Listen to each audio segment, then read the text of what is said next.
the next segment, we're actually handing it over to Dan. This is the DM's table, where we discuss all things that happen behind the screen, be it learning new skills or tricks, or even just things that you may not have thought of. So, Dan, take it away. Please pull up a seat, join the sophisticated and civilized table. It was relevant on the maiden voyage of the tavern. This being our first time doing a podcast, let's talk about being a first-time DM. Right. Thankfully, like, the RPG world is exploding at the moment with everything that's happening in the world, and it just kind of becoming normalized, especially through the efforts of incredible content creators like across the internet and around the world. So more and more people are getting clued into RPGs, but to have an RPG group, generally speaking, you have to have some sort of games master to run it, and a lot of people will find that quite imposing. For good reason. It can be quite a big undertaking. So really, just for anyone out there who's thinking about giving it a try, I've got 3 pointers that I kind of want to run through with you, just to kind of give you the confidence, give you that little nudge to kind of jump into the world of games mastering, and then kind of start to reap the benefits and the fun and excitement that comes from it. Dan, how long have you been DMing for? So I've been playing for 12 years. I've been DMing for probably about 11 years.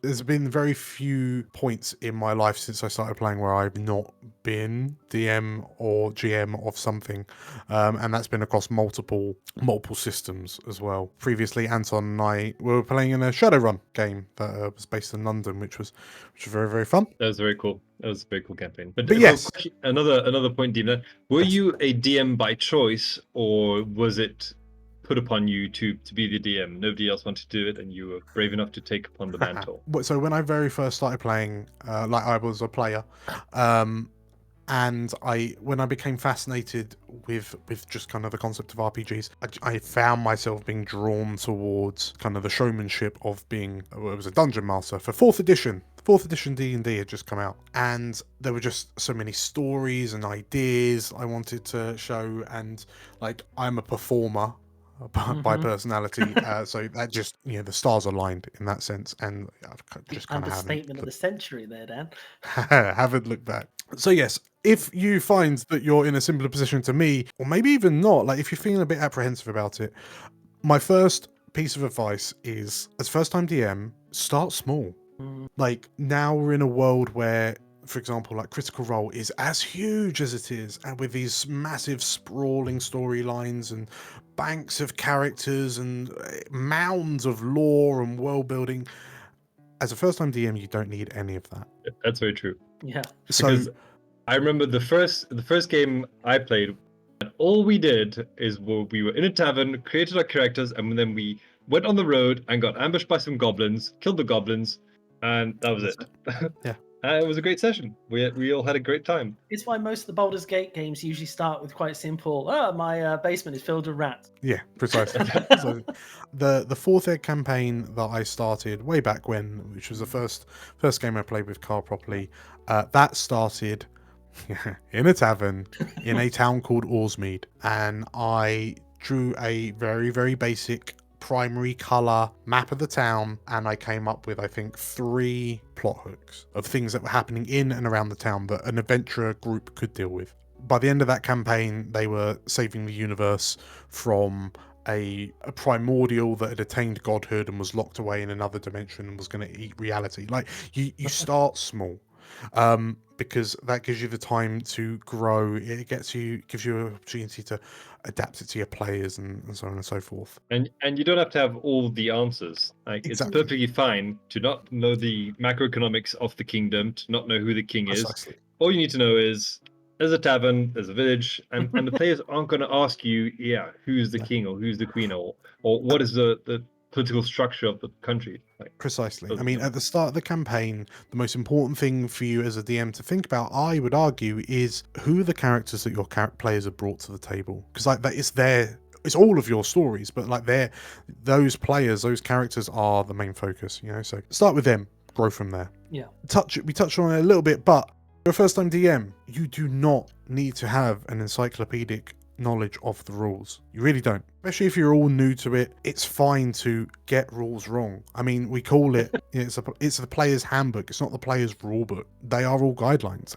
You don't have to be a rules lawyer to when you first start off. Over time, you'll get used to it, and your enjoyment will come from there. And as you learn more things, you'll get more ideas and so on and so forth. But again, start small. And I think on that point, it's perfectly fine for a DM to say, I don't know that, but let me just look into the book and I'll get the answer for you. And then just take a 2-minute break to read up the rule or find out who the king of the kingdom is or the queen of the kingdom. And it's fine for the DM to take a break to get the answer they need, or just make it up on the spot.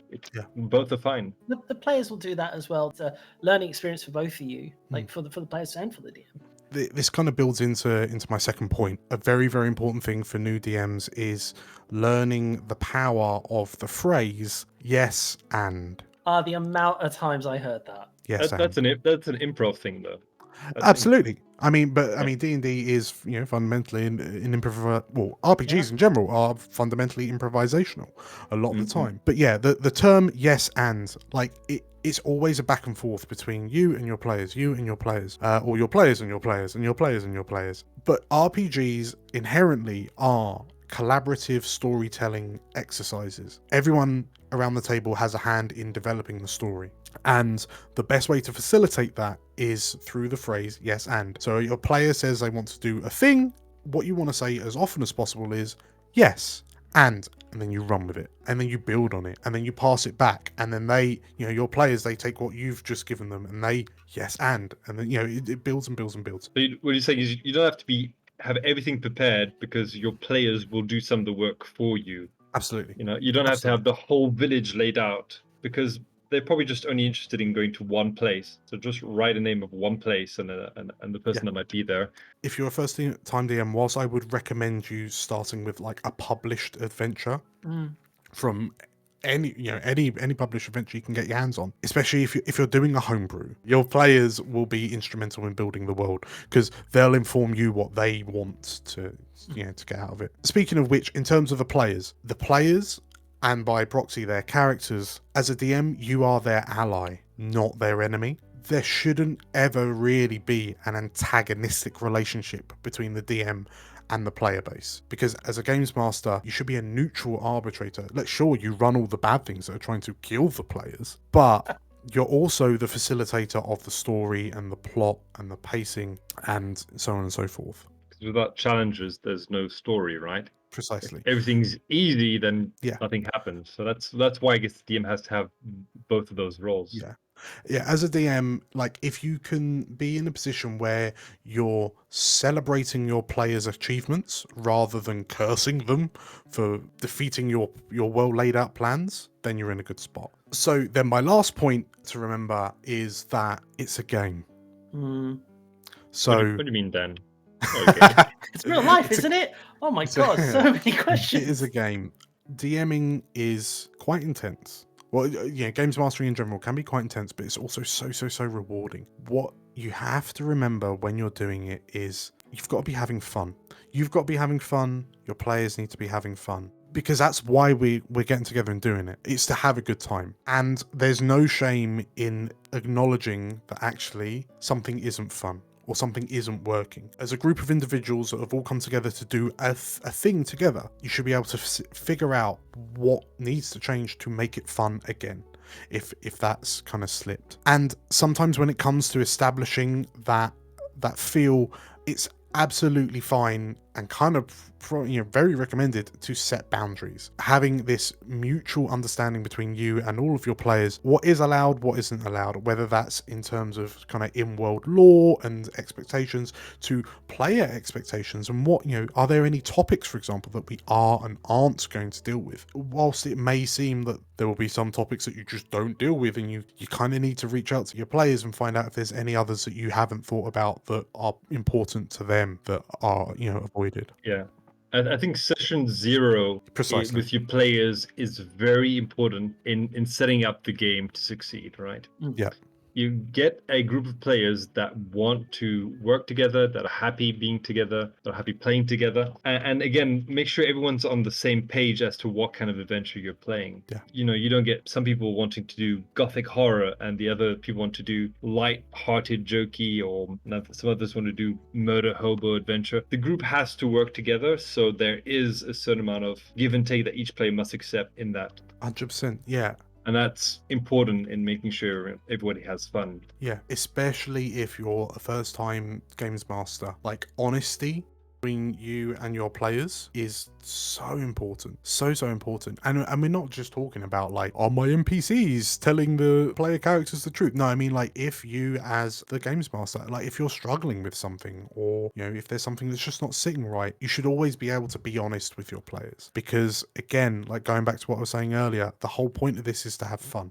And if someone isn't having fun, it's arguably the responsibility of everyone around the table to band together and be honest about it and, come to a resolution. Those would be my 3 kind of points. But we'll notice that I didn't really kind of touch very much on any sort of mechanics, because arguably game mechanics are a tool for your storytelling. They aren't the building blocks of your storytelling. So yeah, I would say start small. Start with a town, with a tavern, or whatever. Start with a caravan that your players are guarding on the way to a place. Just start there and then grow outwards. Don't sweat it about the rules. They'll come in time. Mm-hmm. Yes, and make sure that, everyone around the table is focused on constructive roleplay rather than destructive roleplay, and make sure that you're not fostering like a bad relationship with your players. And yeah, be okay with improv. You can make all the plans in the world and they will go right out the window within the first 5-10 minutes, and that's fine. Yeah. The thing about improv,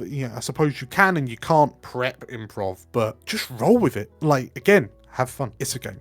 So, I mean, yeah, there's all that. I would say, just a weird addendum, there is a phenomenon known as the Mercer Effect.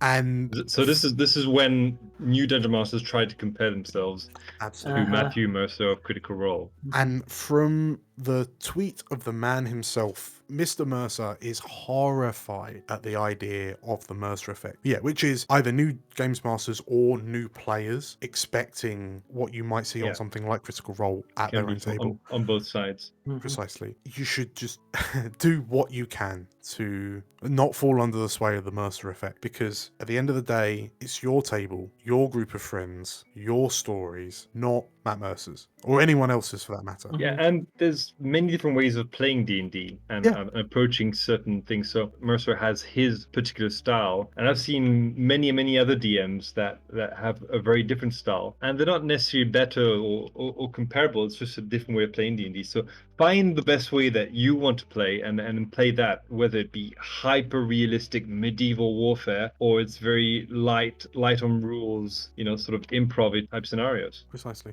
You know what's going to happen though? In about sort of 10 years, there'll be a group of 3 new D&D players who are going to be sitting around starting up their own podcast. They're going to be talking about the Tyree effect. It's we don't want to compare ourselves to them. Tyree.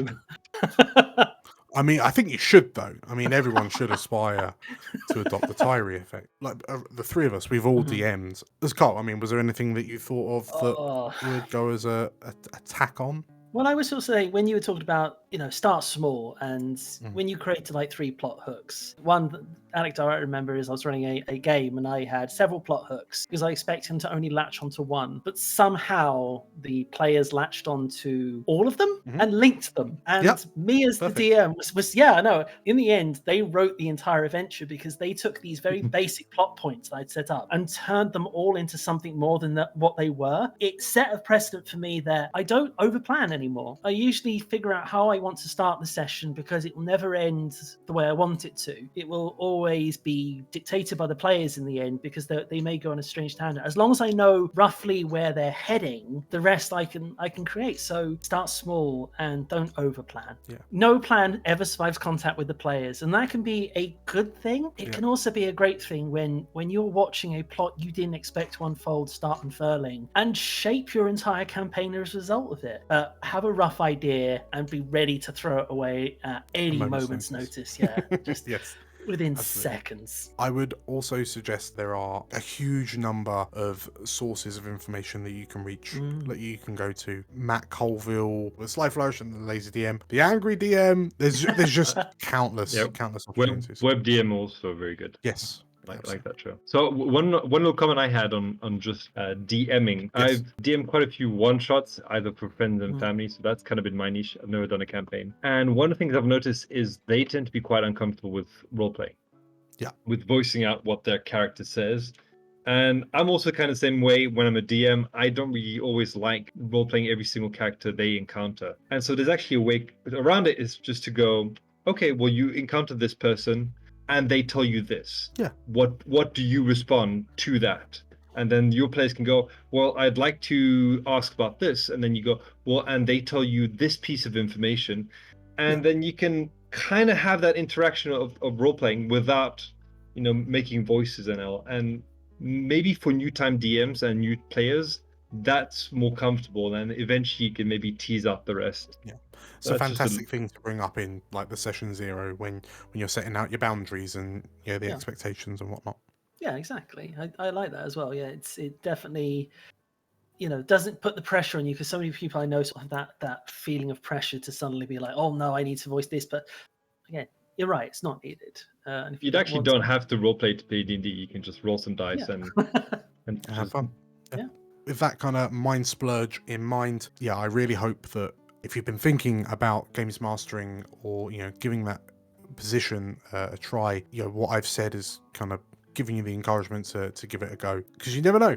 You might find that it's your new calling. It'd be a shame if you pass it up because you weren't sure. So, yeah. Try it out. It's fun. Bring some coffee and some Red Bull. You'll need it if you're a DM. It's high energy.